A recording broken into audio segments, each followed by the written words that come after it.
Assalamualaikum guys, selamat datang ke SRTV. So, ini adalah sesi untuk 5 perkara yang kita pelajari daripada perlawanan yang telah kita lalui tempoh hari untuk Sabah menentang KL City.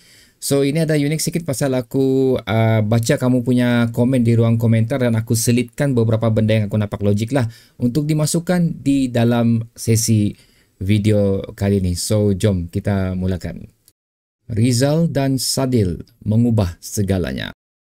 Seperti mana kita nampak waktu perlawanan separuh masa pertama sewaktu menentang KL City itu, aku ada katakan dalam video watch along aku memang agak boring sikit lah perlawanan tu kerana kita tahu kita turun tanpa beberapa pemain utama kita di dalam kebebasan utama tu dan of course ada beberapa nama lagi yang masih lagi kita tidak tahu apa status mereka sebenarnya dan kita merindui untuk kehadiran pemain tersebut. Tapi kita akan menyentuh mengenai Sadil juga Rizal Ghazali di sini, di mana pada perlawanan tersebut kita tahu Sabah FC telah di-lead sebanyak 2-1 terlebih dahulu sebelum kita berjaya membuat comeback pada perlawanan tu. Tapi ini adalah signifikannya dengan kemasukan Sadil pada awal permulaan separuh masa pertama dan selepas itu kemasukan Rizal Ghazali lagi pada pertengahan separuh masa kedua telah membuktikan di sini bahawa betapa signifikannya kehadiran kedua pemain itu dalam skuad Sabah FC, di mana aku ada katakan juga di mana dengan kemasukan kedua-dua pemain ni barulah kita nampak permainan Sabah FC yang sebenar.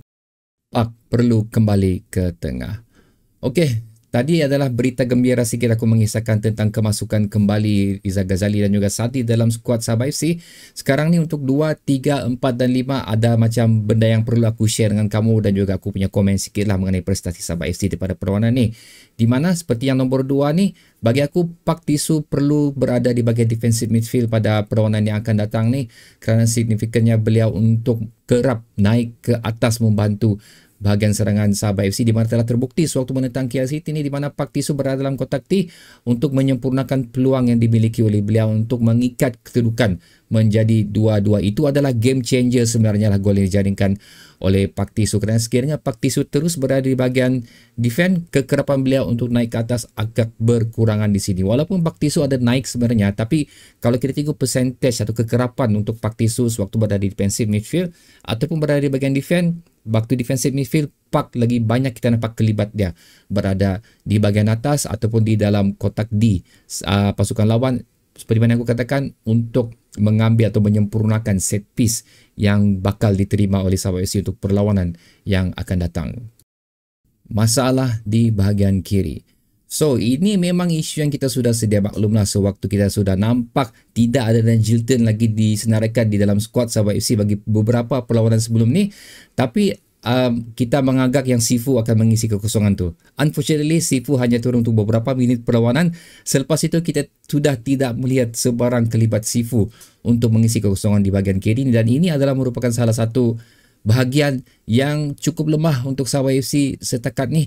Walaupun ada percubaan untuk digantikan dengan beberapa pemain tapi tidak berapa signifikan dan impaknya tidak ketara dalam perlawanan ni. Walau macam mana pun ada terfikir untuk menyelesaikan cara masalah ni tapi perlunya kembali pemain tersebut ataupun ada dua ni pemain yang dalam kepala Min. Satu adalah perlu kembalinya pemain tersebut dan juga perlunya diletakkan satu orang lagi pemain di posisi tersebut yang Min rasa boleh memberikan impact at least lah kerana beliau telah terbukti sewaktu menjaringkan gol menentang JDT iaitu Jeffrey Chu kerana beliau adalah merupakan pemain yang menggunakan kaki kanan. Okey, tunggu dulu, walaupun ini bahagian kiri tapi kenapa kita letakkan pemain kaki kanan? Kerana kita tahu Jeffrey Chu adalah merupakan satu individu yang pada sebelum ni beraksi di bahagian forward dan mampu untuk menjaringkan gol dengan menggunakan kaki kanan beliau. So role yang sesuai untuk diberikan kepada Jeffrey Chu sekiranya diletakkan di bahagian kiri adalah selaku inverted winger di mana tugas beliau hanya untuk membuat percubaan bukan untuk membuat sebarang pasingan. Dan satu lagi individu yang jarang juga kita nampak kelibat beliau adalah S. Kumaran. S. Kumaran adalah merupakan salah satu pemain yang boleh juga beraksi di bahagian kiri dan boleh juga menggunakan kaki kiri. So kita akan mendapat dua kelebihan sekiranya S. Kumaran berada di posisi tersebut di mana beliau boleh melakukan cross dan kedua beliau juga sendiri boleh melakukan percubaan. Rotasi pemain. Seperti mana yang telah kita bincangkan untuk masalah di bahagian sebelah kiri kita ni, di mana Min ada menyebut nama S. Kumaran patut berada di bahagian tersebut. So ini adalah benda yang antara benda yang perlu diperhatikan oleh Sabah FC sendiri, di mana rotasi pemain perlu diberi keutamaan untuk saki-baki perlawanan Sabah FC ini, especially untuk menentang Kuching City nanti.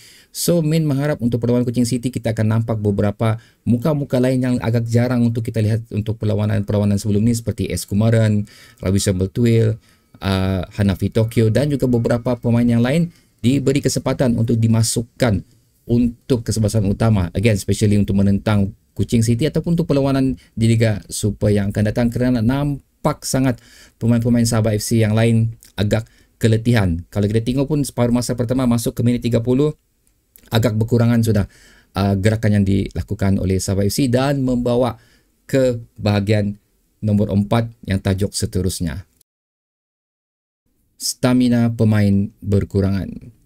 Kita semua sedia maklum, starting 11 Sabah FC adalah starting 11 yang pernah kita lihat untuk perlawanan-perlawanan sebelum ni. Sekiranya ada pertukaran pun, itu pun disebabkan oleh kecederaan oleh beberapa pemain, membuatkan apa yang Min perasan lah, dan ini pun telah diletakkan oleh anda juga di ruang komen yang telah diberikan, bahawa stamina pemain Sabah FC agak berkurangan apabila masuk ke minit 30 dan dibawa seterusnya ke separuh masa kedua, yang memberikan banyak impact untuk persembahan Sabah FC sendiri, dan perubahan stamina ataupun penambahan stamina berlaku apabila penambahan ataupun penggantian pemain di separuh masa kedua. So bagi Min ini adalah masa yang sesuai, especially untuk menentang Kuching City ini, untuk menurunkan pemain-pemain yang jarang sekali kita lihat, especially untuk lebih half untuk starting 11 kita lah at least, kerana untuk menentang Kuching ni walaupun kita agak selesa 3-0 tapi perlu berhati-hati jugalah sebenarnya. So pemain-pemain yang berada di bangku simpanan kita yang jarang turun sebenarnya mempunyai potensi yang cukup bagus,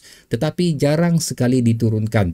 So ambillah kesempatan ini untuk memberikan mereka stamina dan juga fokus dan juga keyakinan untuk perlawanan yang akan datang. Okay guys, jadi itu adalah 5 perkara yang kita pelajari hasil daripada perlawanan menentang KL City ni. So sekiranya ada penambahan perlu dilakukan dan Min juga ingin mendengar pendapat anda, sila letakkannya di ruang komentar di bawah. Sehingga kita berjumpa lagi di video seterusnya guys. Assalamualaikum.